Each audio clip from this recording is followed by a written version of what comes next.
Good afternoon, beautiful people. Welcome to another episode of Kiko's Free Thinkers Forum. I have in the presence of me a very special guest. His name is Carlos Garrido, and he is a co-founder of the Midwestern Marx Institute.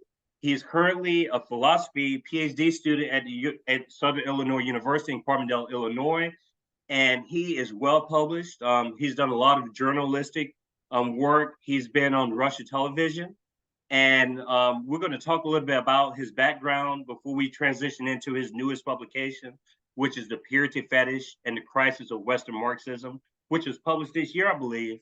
But I just want to say, Carlos, welcome to the show, and we appreciate your acceptance of our invitation. Thank you so much for having me on. I'm very happy to be here. Yes, we just talked a little bit before we got on the air, and I definitely follow people on YouTube. I'm very particular about who I invite, and I was pretty stoked when you accepted the invitation so enthusiastically. That means a lot to the forum because I know we're going to have a great dialogue today, and we have an introduction of different audiences. But before we get started, and we talk some about Carlos's book and his background, I wanted to give a plug into the pod and just say that it's really grown a lot since last year when we launched June of 2022.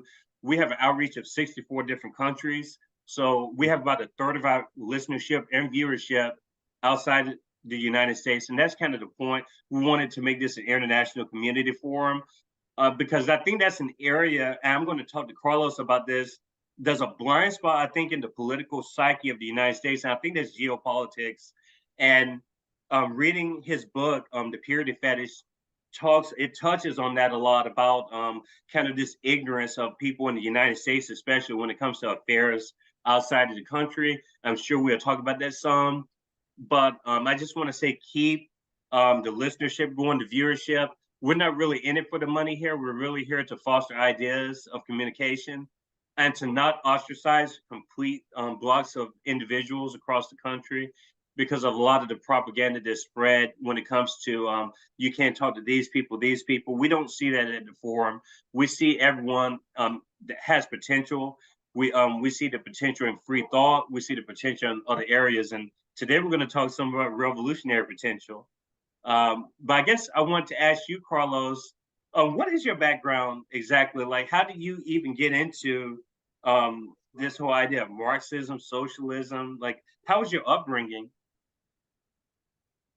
Yeah, well, I guess it's kind of unique because if I told you I'm a Cuban, born in Cuba, raised in Miami, you would expect me to be super anti-communist, right? But it's actually, of course, the opposite. I had the pleasure of being raised in a household of Cuban parents who left because they were against communism or the government in Cuba, but because it was the special period, things were difficult. The U.S. was strangling Cuba to the point where caloric intake dropped by half. And of course, the Soviet Union had fallen for a variety of reasons. You know, we can't get to that here, but there was, of course, internal contradictions and a lot of external pressure at play in hybrid warfare against the world's first long-lasting worker state. And a lot of people fled Cuba in that period, not necessarily because of how they felt about socialism, but because of the difficulties. And, you know, it got to a point where most of your family leaves the country and you just say, you know, whatever, let me go where my family's at. And that was kind of the reality of my parents. So I grew up in a household that, like, whenever I tried to bring some of the cultural music, the reggaeton that was anti-Cuba into the house, they were like, take that shit off. That's stupid as hell. And you know, we grew up critical of all the wars of empire, and so it was a different setting. My grandpa was someone that he was a seminarian when the Cuban Revolution took place, and he ended up leaving the church to work on the brigades that the party was doing, specifically in the rural regions of the country that didn't have access to you know, healthcare or access to education, and he was working in specifically the field of education, creating schools in the country. Um, so I grew up with stories like that of people going out into brigades and, you know, just getting massacred by the remnants of the Batista forces that were, of course, U.S. backed. And that's what people don't talk about when they talk about the imprisonment of political prisoners. They talk about it so abstractly, and what they forget is the crimes that these goons literally participated in on behest of U.S.-backed tyrannical government in Cuba that was strangling Cubans, making the vast majority of Cubans live in immiseration, while a small amount lived very richly, serving their neocolonial overlords and masters. So I grew up with those stories. Um, but I also, you're a kid, you're not super politically conscious. And there was just so many things I didn't understand. We'd go to the beach or something in South Florida, and you see these massive skyscraper buildings. A lot of the rooms are empty. You could just tell. And then you look down in the street and you see homeless people. And you're like, what is this? What's going on here? This doesn't make much sense. Why are there so many empty rooms and so many homeless people unhoused around these areas? And what particularly shocked me was when my mother had my little sister. She had developed fibromes within her, and the doctors told her, you either operate those and secure yourself a long-lasting life, or you roll with it. And you never know what can happen. If those pop, you can die. And my mom was forced to make this calculation of, do I operate and go into debt slavery, and you know God knows how that's going to end up bleeding into my family even after I'm gone. But or do I just roll with it? And she decided to roll with it. Thankfully, nothing has happened. But that was another decision at the personal level that just, it sort of broke my everydayness. It was what in philosophy you call an event, something that just breaks the quotidian character of one's life, the everydayness, and it forces you to reflect. And I never had an answer for it until Bernie Sanders' 2016 campaign came around, and started talking about the influence of private insurance companies and the commodification of the healthcare industry, and the role of profit getting in the way of doing something that is central to medicine. That, if you go back to the Hippocratic Oath, the goal of medicine should be not only to treat the sick, but to attack the conditions that produce sickness. And in many ways, like, the real goal of medicine is almost auto-abolitional. Like, this is something I've developed in some of my recent writings. Like, if medicine works well, it destroys the conditions that makes medicine itself necessary. And if you look back at the French Revolution, there was Girondist sort of utopian socialist thinkers that thought, well, if we abolish poverty, poverty is connected to illnesses. If we abolish illnesses, we won't need medicine. But it's the opposite. When medicine is commodified and its whole purpose is, its bottom line is just profit, and health is a latent effect. It seeks to proliferate itself. The more medicine you have to provide, the more profit that is to be made. So that started helping me make sense of things. That sort of overlaps with the period that I'm entering into undergrad. I had the pleasure of having my counselors and the atmosphere I was in be one where they were all socialists, democratic socialists of different sorts. One of them was a communist, very pro-China, pro-actually existing socialism. So I found myself taking most of my classes in philosophy, sociology, and political science with people that were Marxists, and most importantly, I think, that were active in organizing their community. So very early on, I got involved with the local DSA there, did a lot of organizing work, learned a lot, was obviously reading a lot of my Marx, Engels, Lenin, and other traditions of US socialism. And eventually the 2020 campaign comes around, and I, along with Eddie, who ended up founding the Midwestern Marx Institute with me later on, we kind of spearhead the campaigns, at least in the university and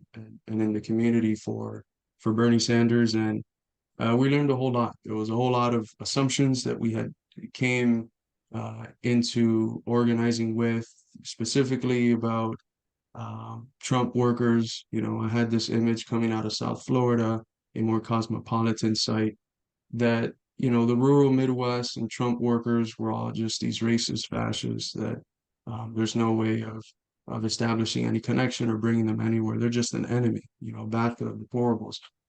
And as we knocked, literally thousands of doors and spoke with thousands of these people, we realized how wrong those assumptions were. That a lot of these people voted for Trump because not because of the ugly statements about immigrants and stuff like that, but in spite of that.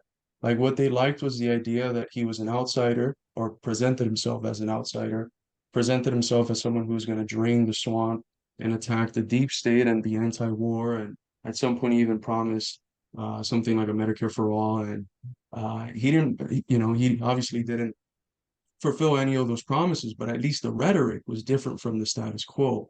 And that's what they liked. And, as a Marxist, I was like, there's so much potential here. These are people that are already critical of the media. They're looking at the media and they're saying it's fake news. And it was so easy just to say, well, if MSNBC and CNN and all of these are fake news, just extend the analysis. Let's see what is fake news about Fox News. Let's see what's fake news about how they teach us about history, how they teach us about US history, about the history of socialist countries. So it ended up being the case of something around like 70 to 80% of the people that were in our central organizing committee were previous Trump folks who twisted and went with Bernie, and not just Bernie, who ended up eventually becoming Marxists of the variety that we are. And it was that whole condition, some of the experiences that we felt in various parts of the left that prompted us to begin the Midwestern Marx Institute, which was started in 2020. And we had three central critiques of the left that we felt like, we had to do something in order to hopefully circumvent those central flaws. The first one was, as you hinted at, its views on geopolitics. It's been deeply anti-communist through and through.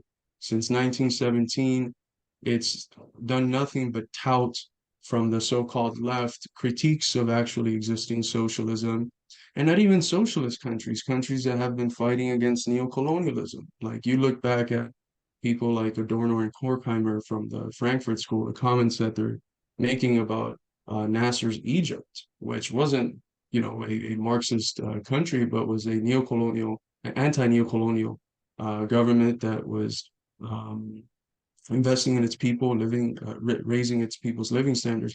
They're calling these governments fascist. They were endorsing the war in Vietnam, and that's not all of them, but there's a general tendency. If there's something that ties all of this called Western Marxism or U.S. Marxism, a specific trend of it, is that anti-communist stance. And we felt that that was so completely ridiculous, especially since we've been so propagandized by McCarthyism and anti-communist slanders, that to go to our working class and say, you got to fight for socialism, but everything they've told you about socialism and how evil it is and how it produces genocides and poverty and all of this shit, everything, all of that is true. We condemn all of that, but you got to fight for socialism.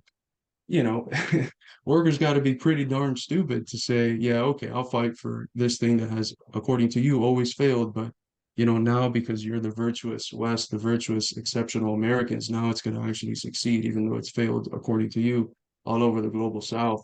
So that was one of the central things. And, as you know, that's, I ended up formulating that as the first form of the purity fetish, because socialism doesn't, these socialist countries don't measure up to their pure idea of what socialism ought to be. They just condemn it outright.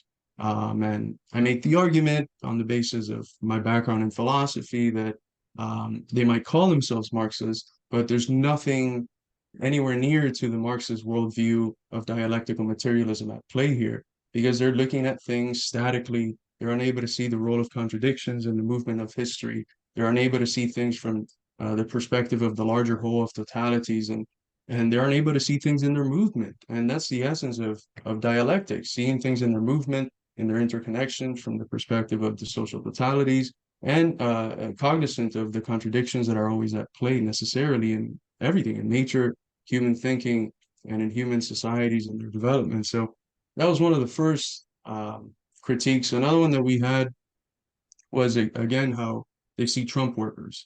And here the purity fetish applied very easily. They're too impure to organize. They're too backwards to organize. And I felt this was a tremendous mistake, as I just explained. The success that we had organizing them was kind of the pudding that showed to me in the eating of it that these assumptions were baseless, and they were just completely backwards from the understanding that the Marxist tradition has brought forth. Even if these people were backwards or reactionary as they're being painted, doesn't matter. Don't you still have to go to them and bring them out of those backward ideas and Mhm. elevate their consciousness, as the Leninist tradition would say? If you don't do that, where are they going to go? They're just going to go towards, the actual reactionaries, the reactionaries that have the backing of, the most advanced sectors of finance capital behind them, and we can't let that happen. In many ways, every successful rise of fascism has always been, as the essayist and philosopher Walter Benjamin used to say, a manifestation of a failed socialist revolution. Fascism only rises because we weren't successful in preventing that reaction from capital and in capitalizing on the crisis that's at play and mobilizing and organizing workers. So um, the purity fetish was very easy to see there. These people were too impure to organize, therefore we won't organize them. You end up with a communism that's really just preaching to the choir. You only talk to people you already agree with. And the last one that, the last central criticism that I had, this one was more specifically of the communists and left. The previous two were uh, primarily seen in the democratic socialist movement, especially that socialism conference in 2019. That besides all of the goofy stuff that comes out of it, you also get statements like Nicaragua is a totalitarian regime, and Cuba and China. It's like, why call yourself a socialist? But that's besides the point. The last point was how they look at U.S. history. They're deeply grounded in what some scholars have called the blind spot. They only see the history of struggle from the standpoint of the white worker. And when they do this, they end up with very bombastic statements such as, the US could be reduced to settler colonialism, imperialism, slavery, exploitation, and all these horrible things. And what that misses, again, in a very non-dialectical way, unable to see the contradictions at play in US history and the various periods and the various changes that have occurred, what that misses is this beautiful tradition of struggle that we have from the beginning. It misses the positive elements that were at play in 1776. It misses the fact that 1865 up to 1876, the period from the Civil War to Reconstruction, was a tremendously revolutionary period that was led by what Du Bois called the Black Proletariat, the enslaved proletariat, which won the war through a general strike. And as a war that, instead of reading it just as a civil war, we should read it as the fulfillment of the first revolution in the form of a second American Revolution, which inaugurated, as Du Bois shows in many southern states, a dictatorship of the proletariat, where the freedmen's bureaus were basically in control and had the backing of the federal army to squash all of the reactionaries at play in. This falls thanks to a counter-revolution of property in 1876, where the old planter class and the new rising imperialist bourgeoisie in the North realizes that it no longer has overlapping interests with the black proletariat and the poor Southern whites, and ends up siding again with the planter and undoes all of this. But we don't talk about this. Today we have countless events around the Paris Commune, which happened after these revolutions, which lasted a hell of a lot less than these, lasted just a few months. And we have these great events on the Paris Commune, and we should, but where are the events on Reconstruction? Where are the events on this dictatorships of the proletariat that were established in the US South and led by the Black proletariat? There's not many events. And so the same thing, you have after that the civil rights movement, tremendously revolutionary, working class grounded movement that undid, in many ways, at least from the standpoint of the legal institutions, a lot of the explicit fascism that was inaugurated following the counter revolution of 1876. It's a tremendously beautiful movement that radically changed the constitution of like the general, not the actual document, but the constitution of the country and the social consciousness of people. We can't have the uprisings that we had in 2020 after the brutal murder of George Floyd. We couldn't have had that in 1960. I mean, they killed King, and we didn't have that, but we were able to see when they killed George Floyd that they killed one of us. That's a tremendous change in the social consciousness of the American people. And that's not to say that races don't exist and that racist institutions aren't still here. Of course they are. But the conditions that we have today for fighting together as a class, united, are better than they've ever been. And that's thanks to the civil rights revolution. And a lot of the left doesn't see this. So they look back at US history, they reduce it to the bad stuff, and then they just reject, they participate in this phenomenon that, you know, the great communist Georgy Dimitrov called national nihilism. Their national past, they reduce it to nothing. There's nothing that we can take from there. And that's horrific because socialism is in every instance the sort of general universal that has to be applied in accordance with the particular conditions and history of the people that have won the struggle for political power. This just goes back again to how dialectics looks at the questions of universals. We reject this tradition that comes from Western philosophy that says that universals is that which is the same in every moment and in all times and in all places. That's an abstract, empty universal. What makes a universal universal is its ability to reapply itself in a different form, in a different particular content. And you see socialism as a form of universal that takes different characteristics throughout history. Russian, Soviet communism looked different than Chinese communism, which they called socialism with Chinese characteristics. And it looks different than socialism in Cuba, which goes back to Jose Marti and these great traditions, than Bolivarian socialism in Venezuela and indigenous socialism in Bolivia. It always has to adapt particular characteristics. And when we look at our past and we say no, when we participate in this national nihilism that's grounded on the purity fetish, on the fact that because it's not pure, I'm going to reject it, we forego any capacity to one, connect with our people, connect with a positive history of struggle that works as a historical legs for our movement forward, and two, you know, what working class person are you going to organize if you're telling them that socialism means like death to America or these bombastic slogans that you hear people specifically online, terminally online, say. So these are deep flaws that I make the argument that are grounded in a poverty of outlook. People that are calling themselves Marxists but are not working from within the Marxist outlook of dialectical materialism. And not only does it affect their ability to understand the world correctly, like they can't grasp truth through this, but it also makes them revolutionarily futile. And it's not a coincidence that the same group of people that have spent their whole life criticizing socialism abroad have not been able to produce anything in our country. The traditions that have been the most advanced in our history of class struggles, which in my view has been the Black freedom movement, has been completely divorced from those traditions. In many ways, you look back at what like the Trotskyites were saying around the civil rights movement, they were criticizing King. They were criticizing him as a reformer, as too soft, as not going far enough. And you look back at the statistics at that time, who was getting imprisoned more than King? Who did the state fear more than King? No one. So this is it not only prevents us from understanding the world correctly, but it prevents us from changing it. And what I'm trying to do in this book, which is in many ways a collective uh, enterprise that is the fruit of all these discussions that I've been able to have over the last few years with the folks at the Institute and the friends of the Institute. It puts forward this thesis for returning to a dialectical materialist analysis, not only to understand things better, but to give us a better opportunity at organizing our class and fighting for our conquest of political power, fighting for socialism, and for dismantling the US empire, which is the biggest hindrance in the struggle of our brothers and sisters abroad.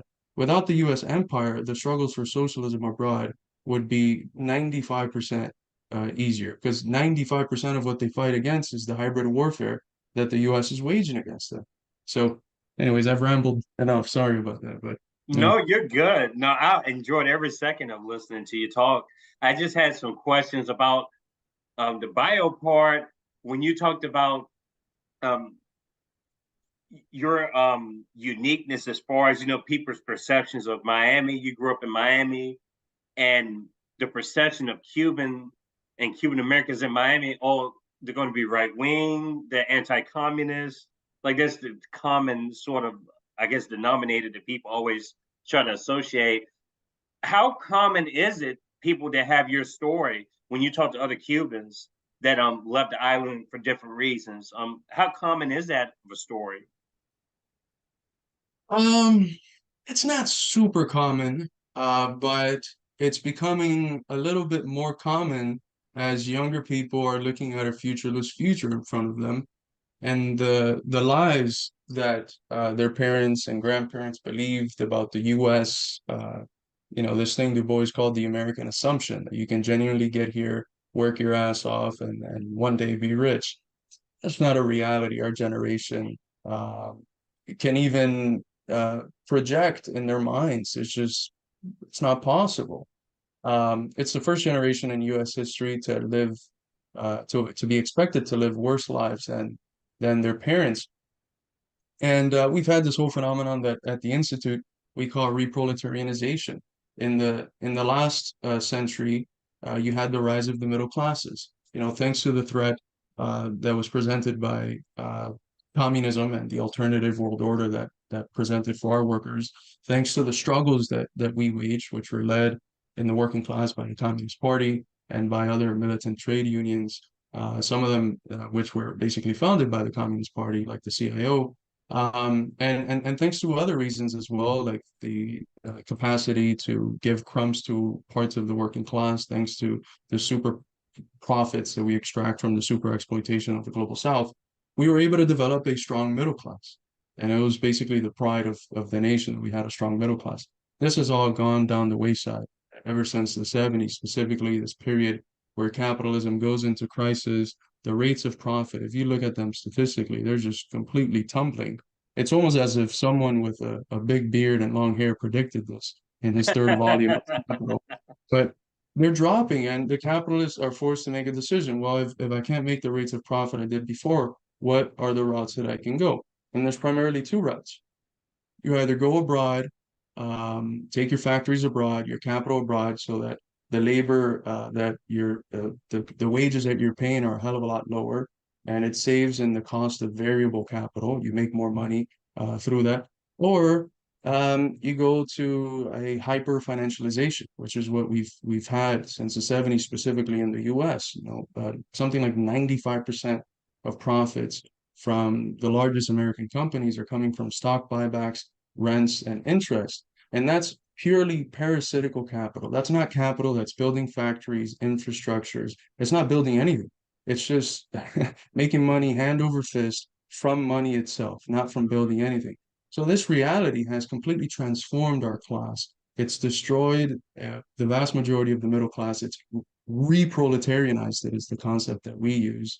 And it's created a reality like the one that you have in Miami now, where a lot of these younger kids, who, some of them have a college background, maybe 4 or 5 decades ago, they would have had comfortable, stable lives. They won't have that anymore. So a lot of those assumptions that are fed to them by their parents are falling through the wayside. And, they might not be embracing communism right now, but they realize that the lies that they've been told about capitalism aren't true, that they're lies and they're baseless. And you see this in statistics like the from 18 to 35, that demographic in South Florida. Who do you think they voted for in 2020 overwhelmingly? For Bernie Sanders. Hmm. Who would have expected that?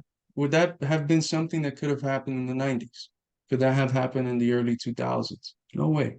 It's been the change in the objective conditions uh, that has brought about an objectively revolutionary situation, which has allowed for slowly this spontaneously revolutionary and dissenting consciousness to arise in the mass of people. The problem is that's not enough. We need people organized. We need their spontaneous dissenting consciousness not to be so spontaneous, to be able to systematize and understand what it is that is causing the evils in their life, how it is that they can move forward. And we need them organized.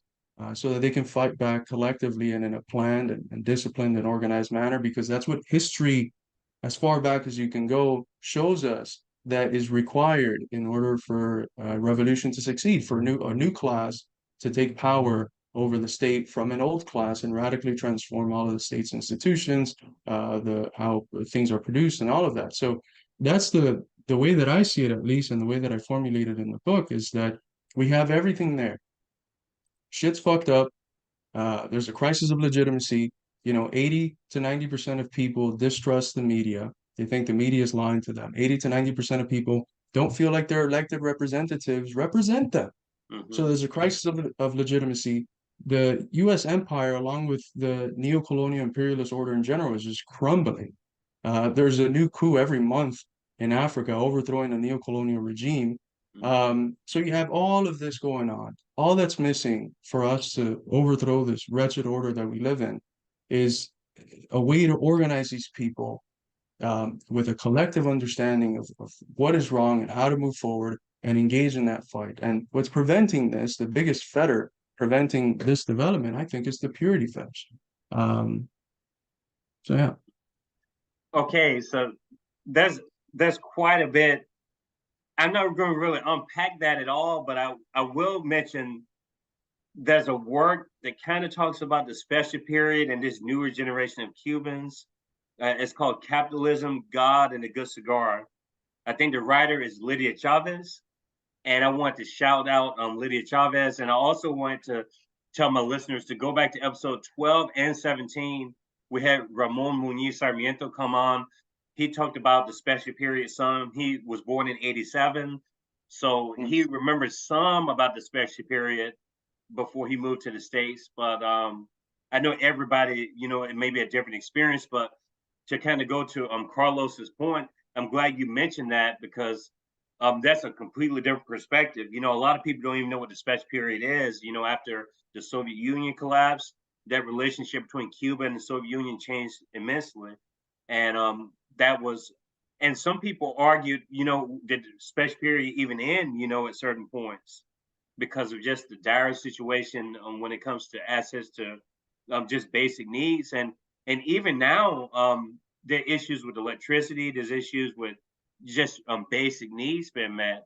So, and a lot of this has to do with the United States. I mean, the sanctions are insane, and you talk a lot about how the West has been able to keep the global South down with just imposing all these arbitrary rules of it's warfare is what it is, and they basically dictate other people's economies, dictate other people's lives and everything, their livelihood, because in the name of human rights, we're villainizing human beings by imposing anti-human rights abuses towards other people that we deem impure, as you mentioned.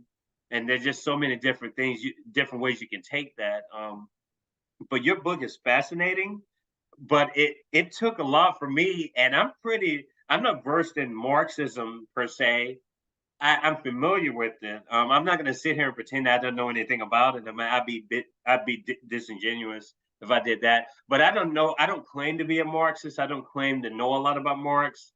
But I have a general basis. I guess my question to you would be: it's well written, the book is, but how do you translate this message to people? I mean, we're talking about a country.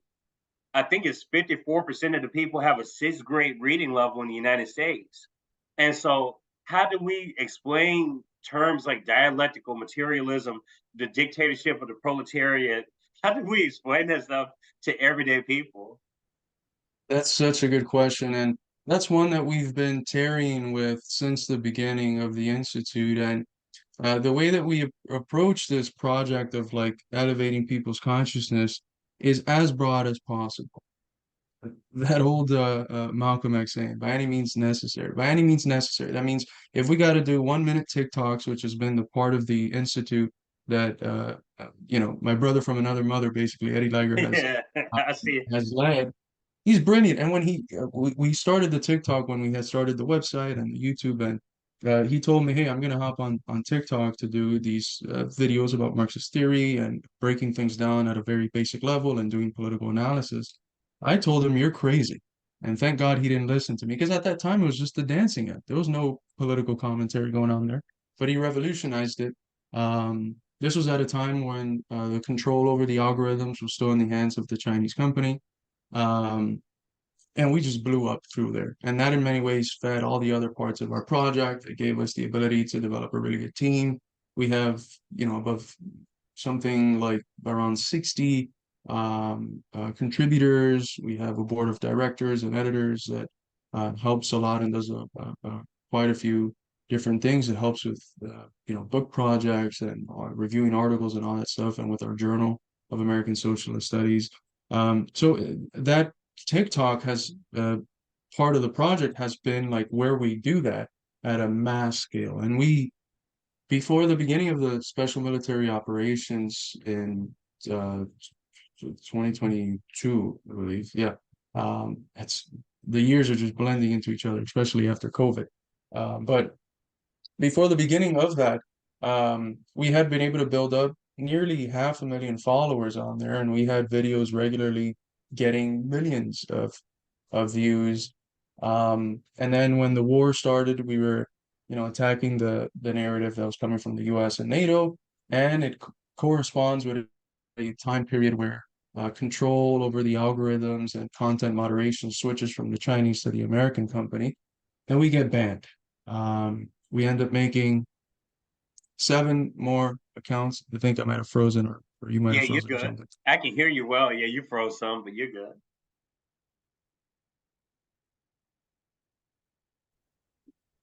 Oh, okay, you're back. Yeah, we're back in business now. Okay. So that big account got banned. We ended up making 7 more accounts, and they've gotten banned. A couple of them have gotten into the hundreds of thousands of followers, and we currently have one sitting around 50, I think 50,000 followers. It hasn't been banned yet, but it's very likely that whenever the next hot thing comes out and we criticize it, we'll get banned. So but that's been one of the parts of the project where we've been breaking down just the basic concepts as much as possible, as well as the YouTube. I've done quite a few I mean, I did a video showing the overlap of the dialectical materialist method of ascending from the abstract to the concrete, using the example of Bob Ross paintings. I don't know Yes. if you're familiar with Bob Hmm. Ross. Yeah, that was my thing when I was in high school. I wasn't uh, a very attentive student, so I would put Bob Ross on during class.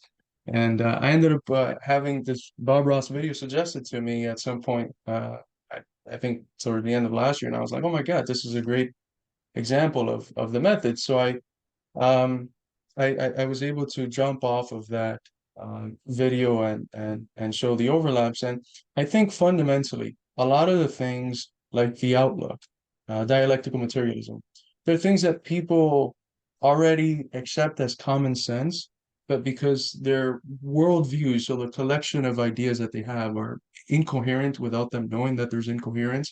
They'll be really good with this common sense belief, but then this other one fully contradicts this one. So I always give an example of a boxing judge. We wouldn't trust the judgment of a boxing judge that gets there on the 12th round and wants to pass judgment on the whole fight on the basis of the 12th round. Well, why? Well, he wasn't able to see, first of all the rounds, so he wasn't able to see it comprehensively. He wasn't able to see the interconnection between each round, and he wasn't able to see the development of the fight, which is a central part in judging a fight. So what do you have there? We need to see things in movement to understand it. We need to see, some of the contradictions at play to understand it, how he might have won this round, but not this round. We need to see things in their interconnections to understand them. And then we need to see things in order to judge them correctly from the standpoint of the whole. That's all dialectical materialism is. You can concretize a little more after that, but that's what the foundation of the outlook is. Look at everything in its movement, in its interconnections, in its contradictions, and from the standpoint of the whole. And that's fully in contrast to the way that the bourgeois outlook, that bourgeois philosophy approaches things. It likes to separate everything from everything else. You have, of course, with Descartes, the separation of mind and body. You have with bourgeois political economy, the separation of the individual and society. You get Hmm. your Robinson age, Binary.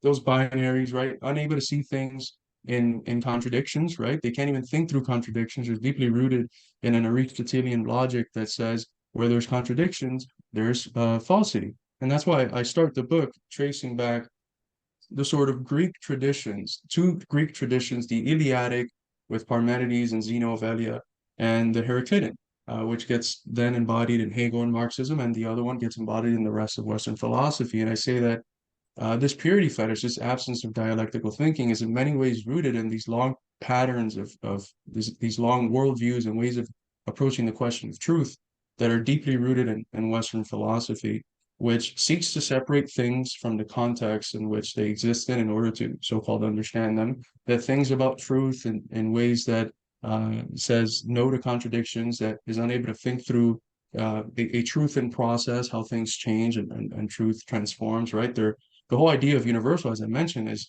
what's universal is that which exists in the same form, regardless of space and time. So that's fundamentally anti-dialectical. And what I try to do specifically in video stuff and video content that I make is get the harder ideas that are in the books and bring them to the level of common sense and show people how they already accept them. Not that these are new ideas, these are ideas that they already accept. And that if they think through them and reflect on them a little longer, which is all really philosophy is, reflecting on the worldviews, spontaneous worldviews and philosophies that we already have. If they do that, they'll realize that the best outlook for understanding the world is dialectical materialism, because it sees the world how it is, in exchange, contradictions, interconnections, and from the standpoint of how the whole provides meaning to the parts and how the parts provide meaning to the whole. And if you look at some of the leading studies in like psychology, right, or neuroscience, studies trying to understand how it is that thinking is even possible, the conclusion that they've drawn has been one that Engels already drew uh, in the 1870s. And it's the same thing with evolutionary biology. Stephen Jay Gould once said that had we listened to Engels, our field would have been 100 years ahead. We wouldn't have had to waste 100 years and all these gobbledygook before realizing that Engels was right about the role that labor played in the transition from ape to man, as he called it, and developing thinking. But in the field of neuroscience, emergentism is the hot new intellectual commodity. And what does emergentism say? It says that, well, you can neither think of thinking as a sort of disconnected spiritual entity, that sort of old school idealism, no one believes in it anymore, but also the reductionism, which sort of dominates the field, is also, it doesn't make much sense. Like, what part of the brain can you point to and say, this is, when you're thinking about a cheeseburger, this is right here, it's this matter that leads to it. What has been the conclusion? Emergentism, which says that once you have this grouping of things into a whole, into its own totality, it develops qualities that you can't reduce to any of the parts nor to their amalgamation, right? So the sum of the parts, none of the qualities that are produced by the whole can be reduced to even the sum of the parts. The whole functioning as a whole develops new qualities. And this is something that Engels was already talking about in 1870. He says we can crack into the brain as much as we want. Thinking is itself a product of that interaction, and how that interaction as a whole provides the conditions for a qualitative leap into this new sort of thing called thinking, which is always thinking matter, but thinking. And Marx already saw something similar with the development of capitalism, specifically industrial capitalism, brings into being for the first time in history a division of labor within the workshop. And what happens here? He has this very good example in the first volume of Capital. He says you can get 12 people to work 12 hours. You can get one person to work 12 hours for 12 days. And you can get 12 people in one factory to work 12 hours. It is statistically proven, scientifically provable, that the 12 people working in one factory collectively for 12 hours will produce a hell of a lot more than the other two. They're working in terms of time the same amount, but there's an emergent property that comes about when they're brought into a specific totality within a workplace. So that's another thing where, like, some of the most advanced sciences are just proving things that the Marxists have been saying since the middle of the last century. And the concept of the dictatorship of the proletariat is very simple. And what we have right now is under the guise of democracy, we have a rule in which the people that are in control are the people that own state institutions, the economy, civil institutions, all of that is governed in a way that represents the interests of the people that own. And working people know this. So they call themselves a democracy, but it's in reality a democracy for the rich, for the Hmm. insignificant minority in society, as Lenin used to say, which means that for the vast majority of people, it's not experienced as a democracy, but as a dictatorship of capital. We turn that around and say when working people come into power, we're not going to annihilate the rich. They're obviously still going to exist as human beings. They're still going to have their connections. They're still going to have some power, and they're still going to try to overthrow any working class revolution that's successful. So for a period of time, we need this thing called the dictatorship of the proletariat, where working class people now in power use the state institutions to crush the will of the old order that wants to revert back to a time when exploitation and oppression and all these horrible things were still around because they were benefiting from it. So it's another word for that, for dictatorship of the proletariat. So dictatorship of the vast majority of people, working people, is democracy. You look at the etymology of democracy, demos, kratos, common people, not just people in general, common people and power. Common people and power. That's all the dictatorship of the proletariat is. It's Hmm. genuine democracy as we've never seen it before in history. Okay, we got. Oh, do you have about 25 minutes in Yeah, you? yeah. Okay, because I know we both got functions to go to, and I don't want to cut it short. And hopefully down the road we maybe have you back on because I'm telling you, I'm enjoying this like crazy. I just love to play back the episodes and just learn myself along with the audience. And I know this episode 54 is not going to disappoint. So again, we're talking about 25 more minutes. I want to get a clarification or at least a Carlos Garrido definition. What do you define as the West? I think that's Mm. a very important question just within the context of what you're describing Marxism in these terms. What is the West when we talk about Western Marxism? That's a really good question because um, uh, uh, you have that not geological, but you have that um, I'm losing the term, but you have that sort of um, geographical term in front of the Marxism, right? And it assumes that it's just the West. So, by the way, but when I mean the West, I mean like the 14% of the global population, which controlled the rest of the world basically since 1492, and that fancies itself now as the international community. So I'm talking, of course, of Western Europe, the US.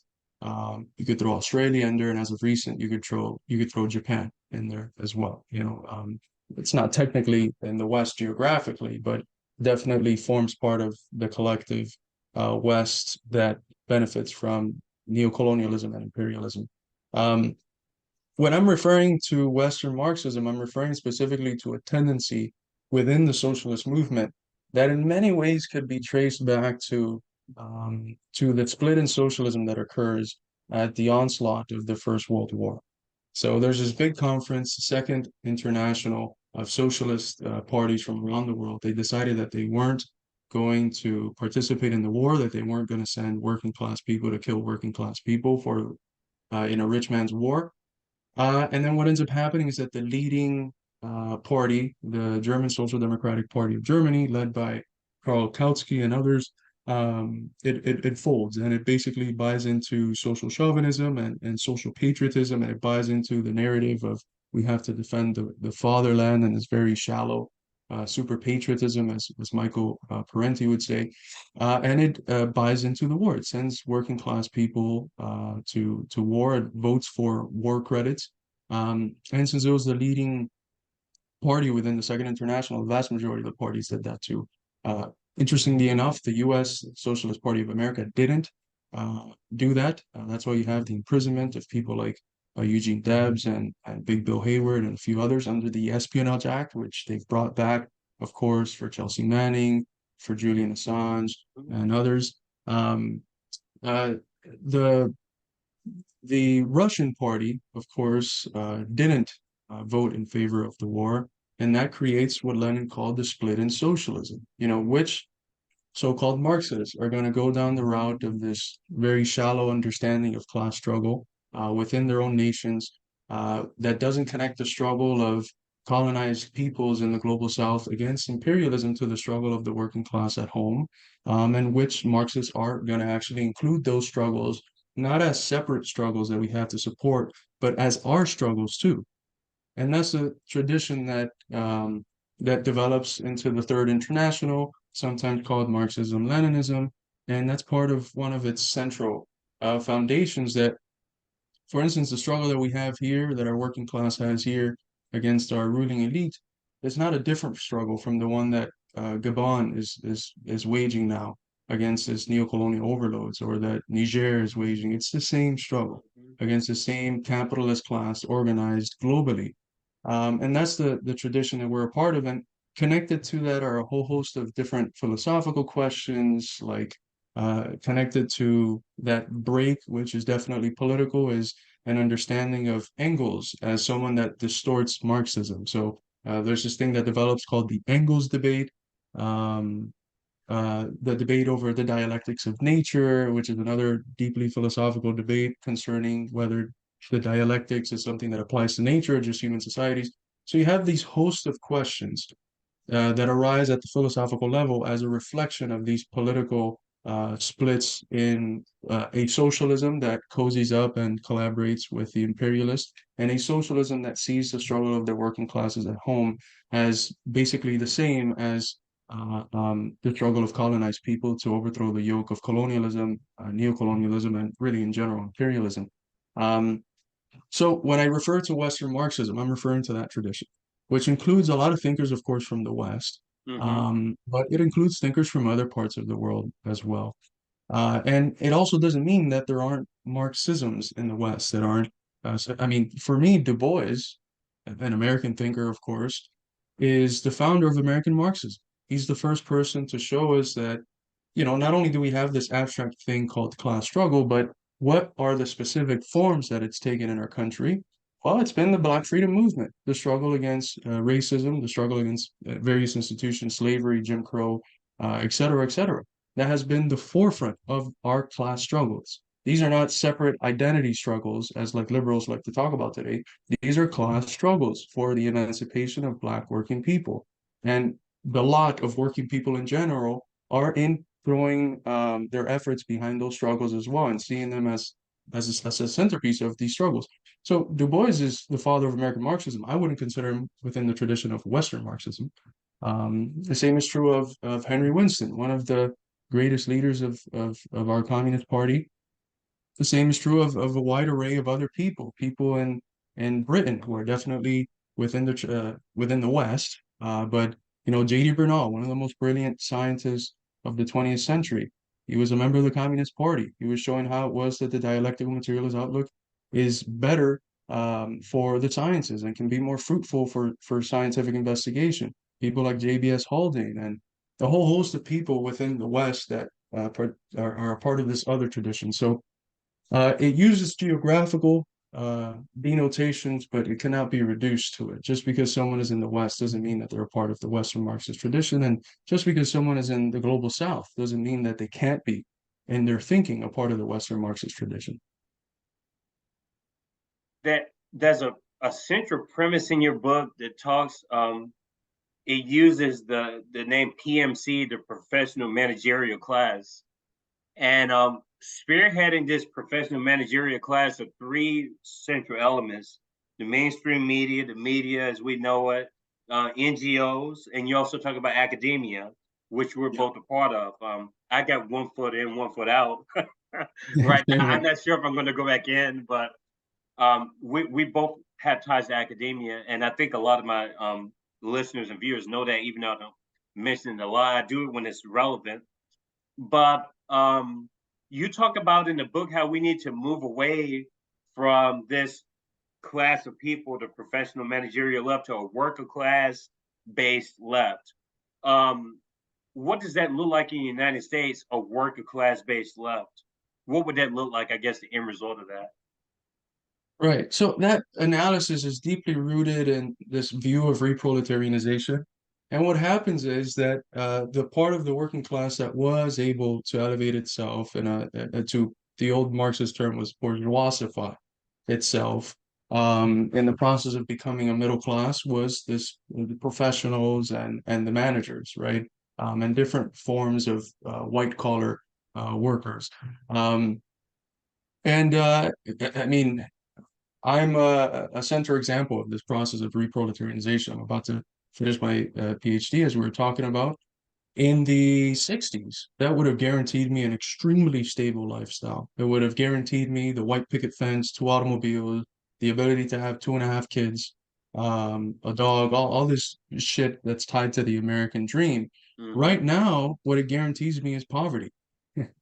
Yeah. So the thing is that although the material conditions have changed, the social consciousness in many ways hasn't. So we have a PMC that has become central to leftist organizations, socialist organizations in the US, but their forms of relationality resemble more, again, how people relate to one another through NGOs, through the academy, through the diversity, equity, and inclusion departments, through the managerial human resource departments than it does like, working class people having beers at a bar. You get what I'm saying? So that is a way of divorcing working class people from any form of socialist movement. And this is something that's not new. Marx talked about it already with the First International, how yes, we can have intellectuals and all of these people on board. They should be on board. They play an important role.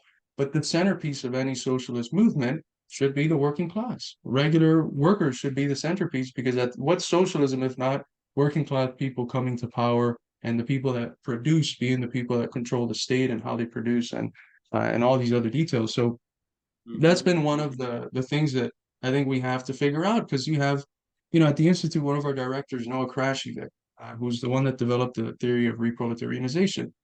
He's a working class carpenter.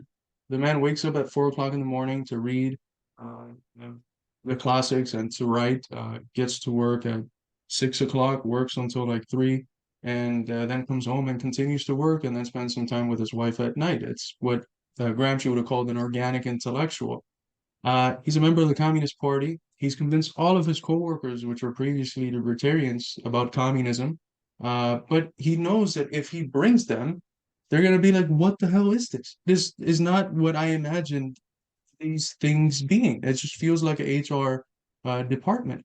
And that's something that I think has to change. It doesn't mean that we're against organizing people within these sectors of society. I think that they also play an important role in doing it. If I'd be self-loathing if I thought that, we don't at least play some role in the struggle. I think we do, but a lot of the things that we end up wanting to emphasize in this fight are things that don't fully overlap with the immediate needs of regular working class folks. So that is, something that I think has to change, and we're not the first ones in saying this. Since this transition to a more middle class left has occurred, this has been something that leading Marxist scholars have been writing about in the U.S. from at least the late 70s. There's a part in the book towards the end you make this juxtaposition with, I won't even call it a juxtaposition. You mentioned the subjective component and the objective component, the conditions. When we talk about this idea of socialism, um, you explain carefully how 60% of Americans live paycheck to paycheck. There are already objective realities to where, I mean, a revolution is there for the taking. I mean, this everything is perfectly aligned. I guess the question I have is more the subjective part. I understand the tangibility of the objectivity, those conditions that are already there, economically, especially, even socioeconomically. But I go back to where you talk about the George Floyd, the 2020. How can anyone forget that point in history? It seems like everything's going on at the same time. Um, this is a free thinkers forum, Kiko's free thinkers forum. So we don't just go automatically conspiratorial route, but I feel like a lot of these events over time aren't necessarily organic. I think that they're manufactured for different reasons by governments and everybody else. But for me, the George Floyd thing, I struggle with it when you talk about the way the sentiment was on the ground, the revolutionary sentiment, because I feel like it wasn't a revolutionary sentiment. I believe it was a reactionary sentiment based on the context of the moment. I don't think it was something that was, I never thought that there would be any sort of revolution as a result of that. Unfortunately, and I don't want to sound like a pessimist or a cynic or anything, it's just that it seemed like the same playbook over and over where there was an election happening, there was a virus all over the country at the time. There was so much going on at once, and I think people's heads were in different places. And a lot of this energy came from a certain part of the ruling class, the Democratic Party, I think. But maybe I'm just wrong. Maybe there was revolutionary potential, and it just, events happened to sort of just squash it like it always does. But I just felt like it was only because of like they hated Trump being in office. I think there were lots of factors that went into that, and not necessarily because of the brutality inflicted upon George Floyd. I think I don't disagree with you. I definitely do agree that there was like NGOs and activist organization based NGOs that played a big role in this. When I'm referring to revolutionary potential, it's basically just the sheer fact that there was 25 million people in the streets, right? There's these activist organizations have a lot of money, but I don't know if they got 25 million people ready to come out. So what I saw in the various places in the Midwest and rural Midwest was working class people, a lot of the times white working class people who had a deep anger at what happened. And who genuinely felt, we've said this a few times, like they killed one of us. It was never that mentality like, oh, they just killed a black guy. No, they killed one of us. They killed an American working class person. And it was a pain that was inflicted on all of us. And that's what I think shows a tremendous revolutionary potential because historically what has prevented the unity of our class has been racism and various forms of bigotry. The ruling class has to divide us in order to conquer us. That's every ruling class has known that. You get that in James Madison's Federalist 10. He says the most basic fracturing of society and factions that develop are around the property question, those who own and those who don't. These are the factions we should avoid, and we avoid them by factionalizing even more the people who want to antagonize the people who own. So they want to separate us as much as possible. Racism was the centerpiece, and after the civil rights movement, the minds of a whole lot of Americans change. You're not going to get, even in the most old school, backward parts of the Midwest or the South, if you go up to a white worker, yeah, they might have some stereotypical ideas about black people, but if you tell them, hey, do you want to organize with your coworker who's black against the boss? They're not going to be like, no, I don't want to do that because he's black. That's absurd. So that's what I'm talking about. There's been a change in social consciousness. And when I saw people in the street, that is a revolutionary potential in the sense that people are ready to go out to do something and they see themselves as a people more than ever. This is what at the Institute we call the American trajectory. A plurality of different peoples coming to be, while still different in some ways, coming to see themselves as a people. And I saw that at play in those protests, where again, it was as if they killed one of us. And if you look at the statistics, the police are not just killing black people, they're killing all sorts of people. Mm-hmm. They're killing poor people in general. They're killing white people, Hispanics, they're killing everyone. Why? Because the police is the instrument of coercion, the most dictatorial and violent instrument of the capitalist class to defend its property interests. That's what it's the as Lenin used to call them, the armed bodies of men of the state, of the capitalist state. So they attack everyone indiscriminately. They might have their own individual biases against black and brown people. That's certainly true, but they attack everyone. So I think it was revolutionary in that sense, and it had these contradictions at play where it was both, you had some of that that you were mentioning, and that ended up shifting a lot of the energies towards just electing Jim Crow Joe. And then you had this genuine potential that we could have tapped into, and we didn't because we lack part of the subjective factor is not just consciousness, it's the organizations that can structure consciousness in working class institutions. We lack those. We lack those. And so it was very easy for all of the energy to just get ciphered into the Democratic Party or just turn into, people refraining from everything or just becoming apolitical or something. I was walking yesterday. I was thinking about our interview and just what we would be talking about. And I was thinking about this idea of revolution. We've talked about it on the forum quite a few times, in different junctures. But I was just walking around yesterday. I live outside of Nashville, Tennessee. I'm born and raised in a suburb called Franklin, Tennessee. A lot of people probably know it. Miley Cyrus, there's a lot of people, Taylor Swift, that ties to the area. And I live south of that area now. But I'm walking along the store and I just see people just operating just like nothing's going on. Gas isn't expensive. People aren't living paycheck to paycheck. It's like they're just living in a simulation almost. I don't know if they're escaping that reality. I don't know if it is because it's suburbia, but I feel like there's something underneath that. There has to be something underneath the facet, of just that illusion of stability, that illusion of the white picket fences and everything else. I was at an Ed Sheeran concert last month, 73,000 people sold out at Nissan Stadium. And I'm not even going to lie. I was there, my wife and kids went. They really wanted to go more so than myself. I really didn't want to go.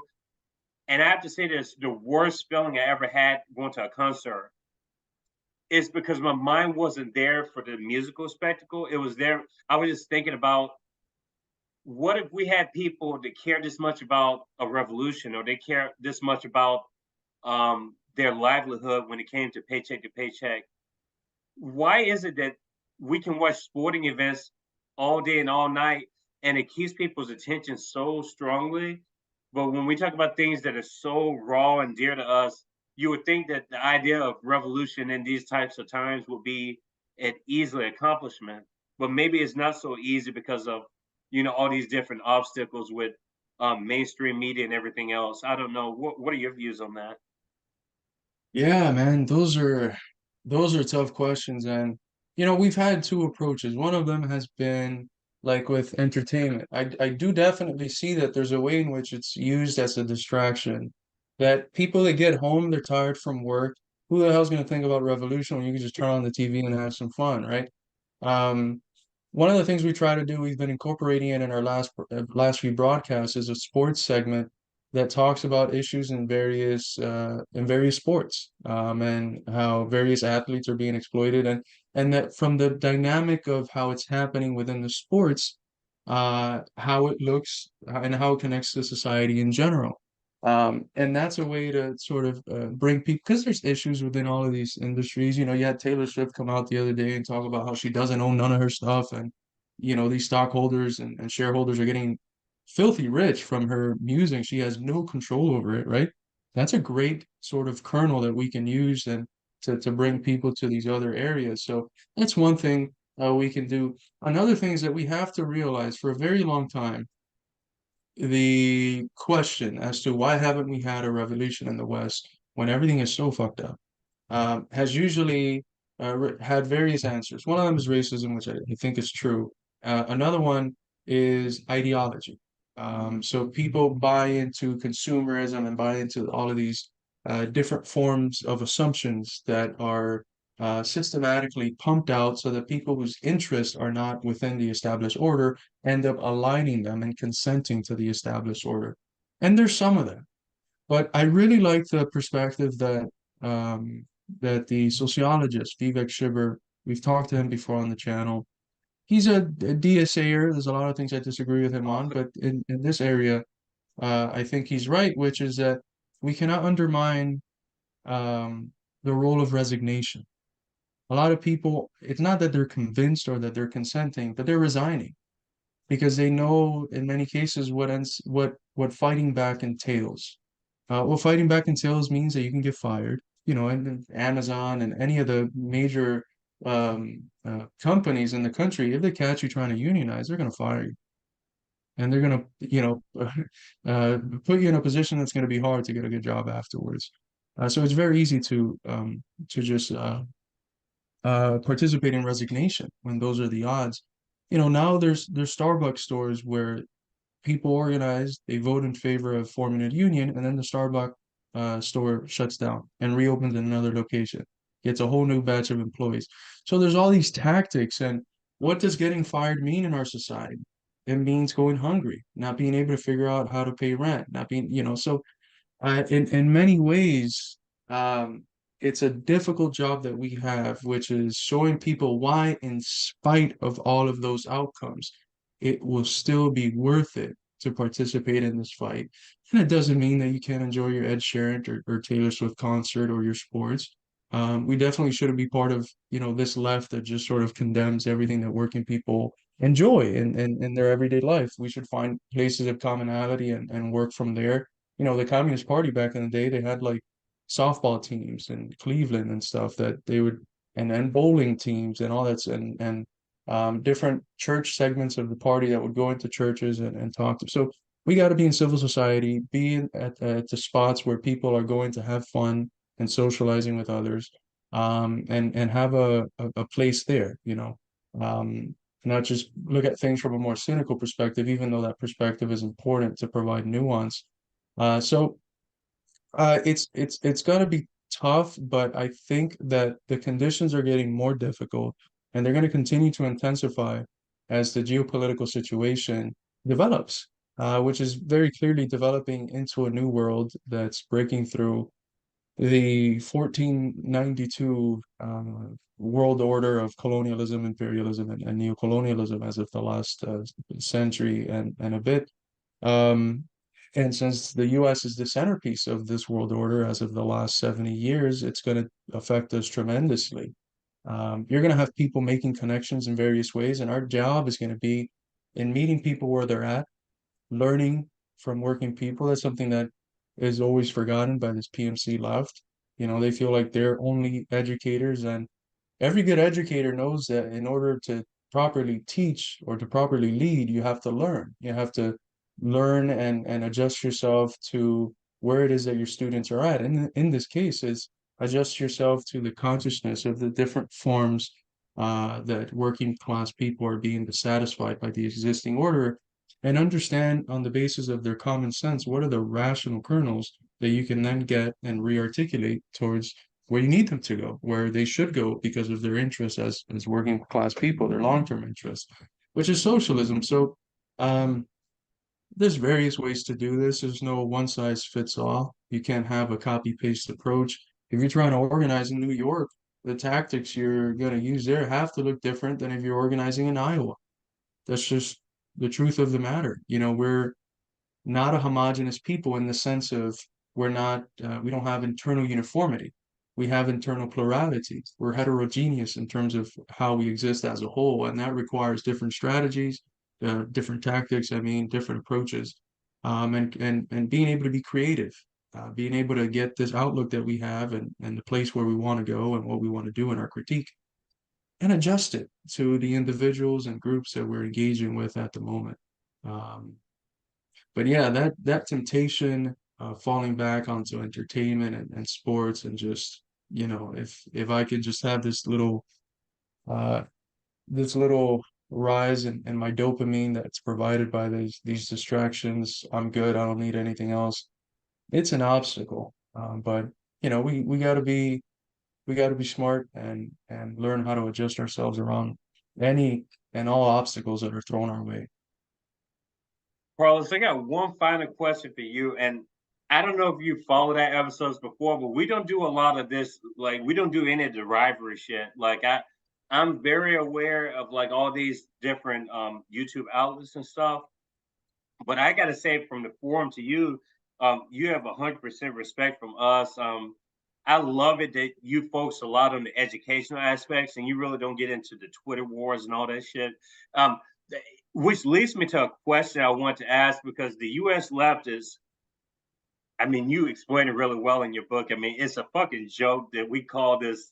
I mean, the U.S. left is honestly not a left at all. I mean, if you go anywhere in the world, I mean, it's a joke. I mean, we don't have universal health care. We don't have universal public education. I mean, you do until you get until you graduate high school, and then it's like, oh, you got to pay a bunch of money. Kiko's $155,000 in debt. Went to public school after secondary school. So why has he got that kind of debt on him? And I bet a lot of people are wondering. But you have people in Congress, all of them have socialized medicine. They Yeah. break a leg, they can't think half the time with their brain, or they fall down the flight of stairs, or they freeze on the screen, and they can get taken care of just fine. But they don't want the rest of us to have those services that they have, basic needs. But this Twitter war stuff really scares me. And so I'm had to be strategic who I want on the show. There's so many rivalries. Like, what's the danger of this? And what is going to happen with the US left if this continues with just all these different echo chambers within the so-called left on Twitter, especially? Like, it's so toxic. I can't even post on there. I won't post on there. Yeah. Well, um, I'll just say this. It's when we started um, three some years ago, we weren't as we are now on social media. We were buying into the what we called the poke the bear strategy and just engaging in a very stupid form. And thankfully, in the process of growing and bringing in new people, we've been able to professionalize and try to be above all of that stuff. And whenever there's a controversy that comes up, if we end up commenting on it, it's always from the realm of ideas and not picking on people or attacking people, but attacking ideas and always being open to people changing. But yeah, I mean, on one side, the battle in social media for the, the struggle of ideas, the ideological struggle in social media is completely necessary in our era. People are spending 7 to 8 hours on their phone, and it has become one of the most relevant ideological fields of battles. Um, on the other side, it's so tremendously insular because of how it's set up, and it's set up obviously by the people who own, who don't benefit from, a more healthy algorithm and a more healthy form of relationality between groups.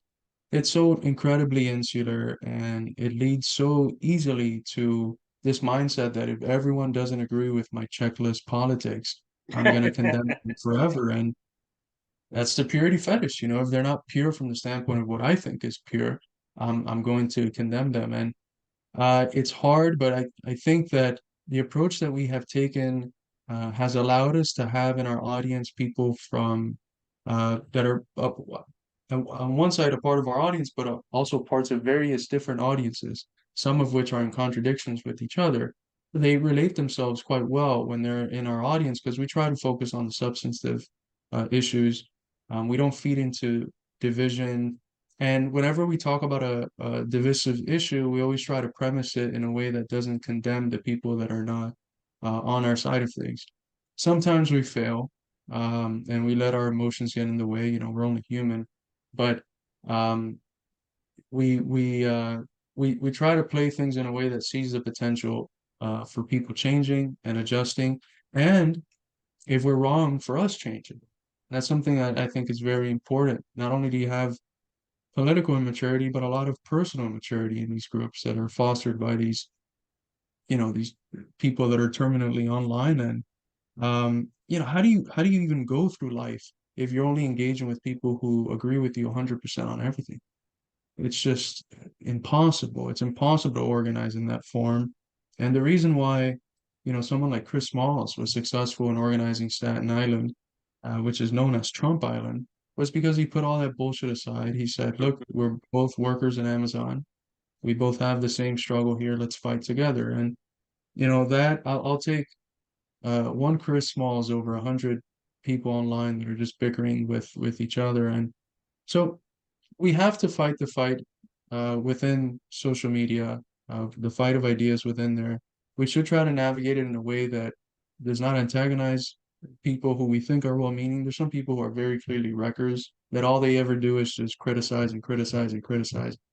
Those, but there's a lot of people that are just confused. They're just coming into it. They don't know how the playing field looks yet, and they're bouncing around. And those people's minds and hearts could be changed. But we should always remember that we can have every Twitter member follow the Midwestern Marx the YouTube, Twitter, Instagram account, or whatever. We still won't have a revolution. we got to organize people in person. We got to organize our neighbors, our communities, our coworkers, our shop floors. And out of that organization, out of those discussions taking form in some form of a party or a new institution, I don't know, just because it's been a party in the past that has worked doesn't mean that today something like a network of coalitions of different groups working on the ground couldn't work. I don't know. We have to be open to whatever ends up working in our era and bringing our class to power. But so yeah, that'd be my response. Try to be.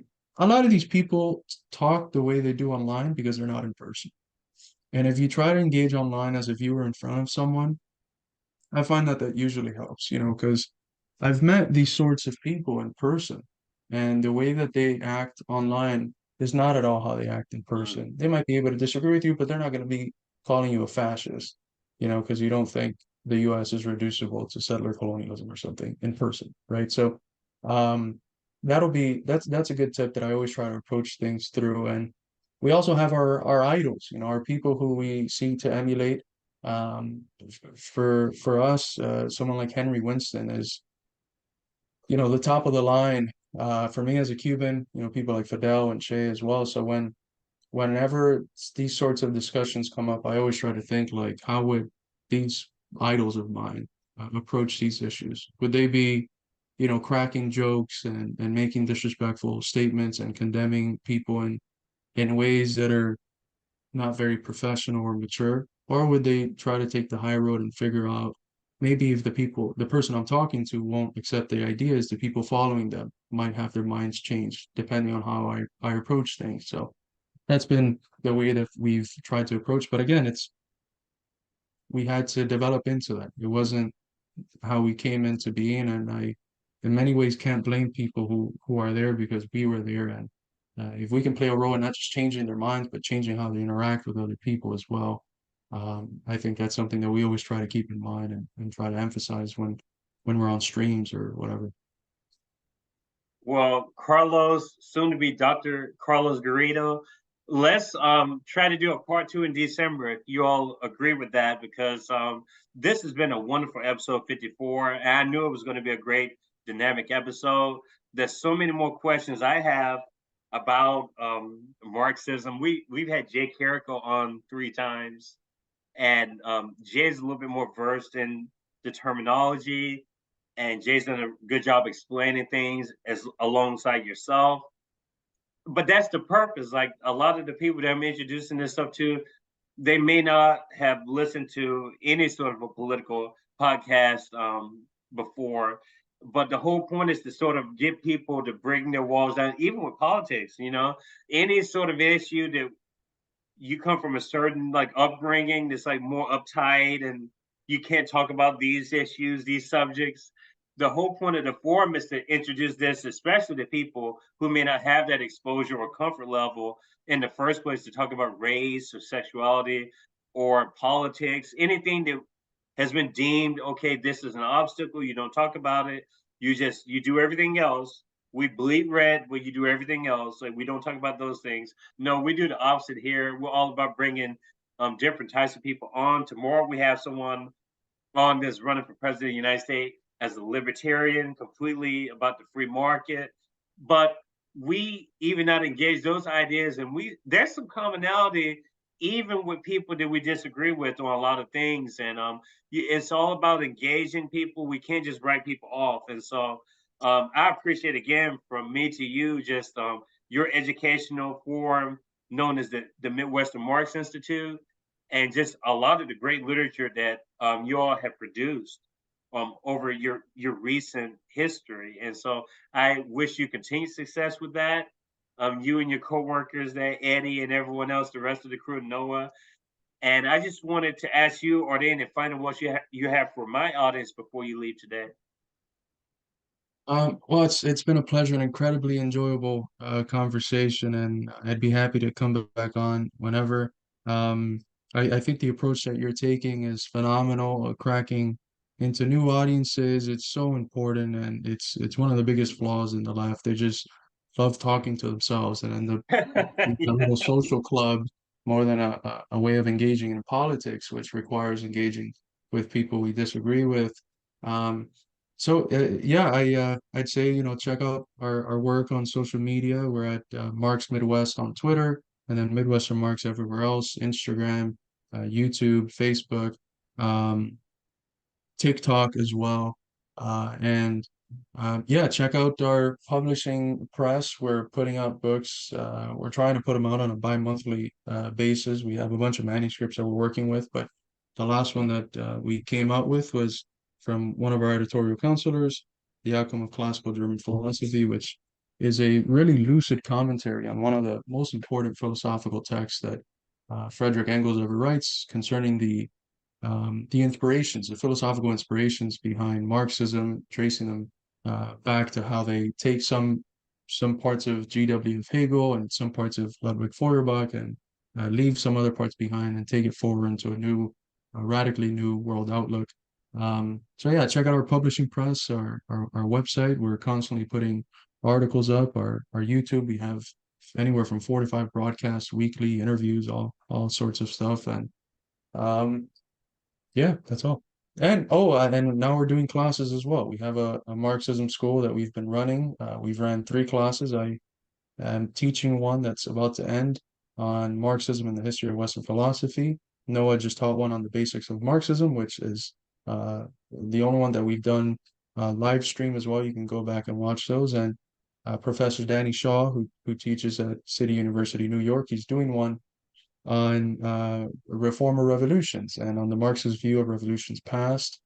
He's covering, the Haitian Revolution in 1804, the Paris Commune, the Russian Revolution, the Chinese, the Cuban, the Nicaraguan Revolution. So it's an incredibly broad, but yet very, very well detailed class. And so yeah, look out for that. We'll probably have a new class up for signups pretty soon. They usually last 8 to 10 weeks, and they're as professional and university style as you can get, but within the context of an outlook that represents working people and not, the ruling elite. But yeah, that'll be all. Thank you. I know my audience will appreciate that because I know some audience members have taken courses with you all at the Midwestern Marx Institute. So I just want to say again, thanks to you, Carlos, and we're going to link all your information in our description, the episode description. This has been a wonderful episode 54, and we can't wait to have you back on in December, possibly. Likewise, brother. Thank you so much again for having me on. Beautiful people, enjoy your day. We have 20 to 25 guests lined up between now and the end of October. So look forward to more dynamic conversations, international community, domestic community. Have a great day, and we'll talk soon. Cheers to everyone.